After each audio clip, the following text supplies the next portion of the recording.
तो कोई रास्ता नहीं दिख रही है। आज की रात वही गुजार लें। रतन भैया आज हमारा कितना बड़ा उपकार किया है, क्या बताओ। हाँ, माधव ने सही कहा।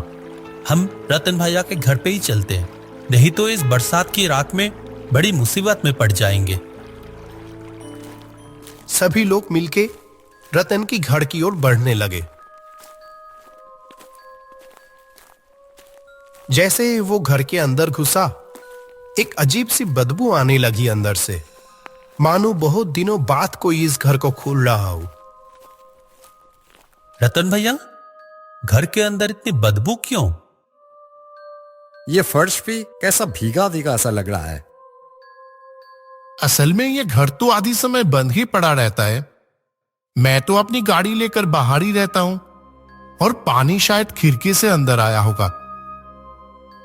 कमरे की कोने में एक टूटी खुली हुई खिड़की से हल्की सी रोशनी आ रही थी। घर में खाना तो कुछ नहीं है। मैं तो आप लोगों के लिए खाने का इंतजाम ही नहीं कर पाया। आप उसकी चिंता मत करो। इतनी खराब मौसम में रात को रहने के लिए जगह मिल गई, इससे ज्यादा और क्या चाहिए। अगर आप नहीं होते तो आज रात हम लोग कैसे बिताते, भगवान ही जाने। अरे ऐसी कोई बात नहीं है। ठीक है, आप लोग सो जाओ। और आप कहां रहोगे? मैं बाहर सो जाऊंगा, कोई परेशानी नहीं होगी। क्यों, आप हम लोगों के साथ सो जाओ ना। नहीं नहीं, मुझे कोई दिक्कत नहीं होगी। ये बोल के रतन बाहर चला गया और वो तीनों जमीन पर चटाई बिछाकर लेट गए। तब गहरी रात, अचानक कैलाश की नींद खुल गई। एक अजीब सी आवाज आ रही थी, जैसे कि कोई घर से थोड़ी दूर जमीन खोद रहा हो। कैलाश शुरू में तो नजरअंदाज करता रहा, लेकिन आवाज और तेज होने लगी। जो वो काम कर रहा था, जैसे कि वो किसी की परवाह किए बगैर ही किया जा रहा था। ये आवाज कहां से आ रही है? चोर आ गया क्या? कैलाश तेजी से उठा और खिड़की के पास आकर बाहर देखने लगा। रतन भैया घर से थोड़ी दूर पेड़ के नीचे खुदाई कर रहा है।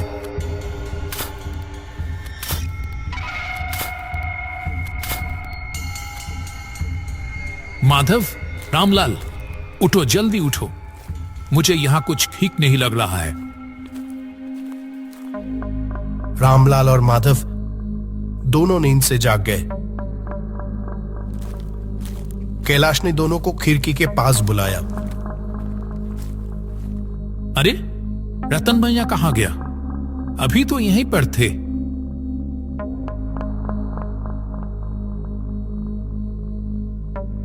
आपने ठीक देखा था मास्टर जी? हाँ हाँ बिल्कुल। चलो तो बाहर। वे तीनों घर के पीछे वाले पेड़ की ओर चल दिए। ये देखो, यहां पेड़ के नीचे जमीन पर कुछ है लगता है।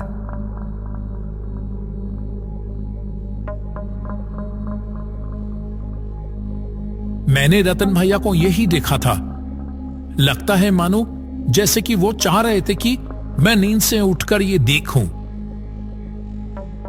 देख तो रामलाल, क्या है वहां?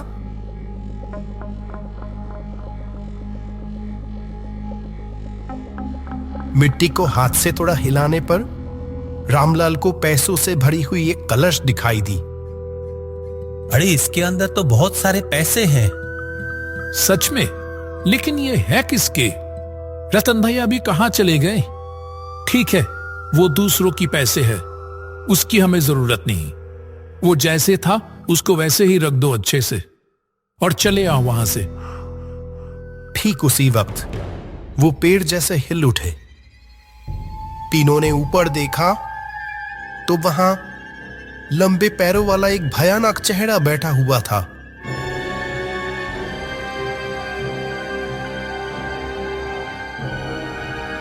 डरो मत कैलाश, मैं रतन हूं। मैं यही देखना चाहता था कि क्या तुम समय के साथ लालची तो नहीं हो गए हो? तुम सच में गांव का गढ़ हो कैलाश। तुम चाहते तो ये पैसे आसानी से ले सकते थे, और मैं अकेला बूढ़ा आदमी तुम तीनों के सामने तो टिक भी नहीं पाता। जहां तुम्हें पैसों की इतनी जरूरत है और यहां इतने सारे पैसे हैं। लेकिन आप, मैं 1 साल पहले ही मर चुका हूं। एक दिन मैं अपनी वैन लेके लाइन के उस पर जा रहा था। ऐसे में एक ट्रेन आके, छोड़ो उस बात को, मैं मर तो चुका हूं, लेकिन मेरे बचाए हुए पैसों की वजह से मुझे मुक्ति नहीं मिल रही थी। मैं किसी सच्चे इंसान की तलाश में था। आज मुझे वो मिल गया। आप लोगों से बात करके ही मैं समझ गया था कि आप लोग सच्चे इंसान हैं। मैं थोड़ा जांच लिया बस। ये पैसे ले जाओ और अस्पताल के लिए लगा दो। तुम्हें अपना पुश्तैनी जमीन बेचने की कोई जरूरत नहीं है कैलाश। यहां जो पैसे हैं उससे अस्पताल का काम पूरा हो जाएगा। रतन भैया, अब मुझे मुक्ति मिलेगी। आप सब लोग अच्छे से रहना। ये कहते हुए रतन का भयानक चेहरा हवा में गायब हो जाता है। वो तीनों बस पैसों से भरे हुए कलश को देखते रह गए। बारिश की रात एक भूतिया घर में बिताए हुए वो पल उन लोगों के मन में पूरी तरह से कैद होके रह गया।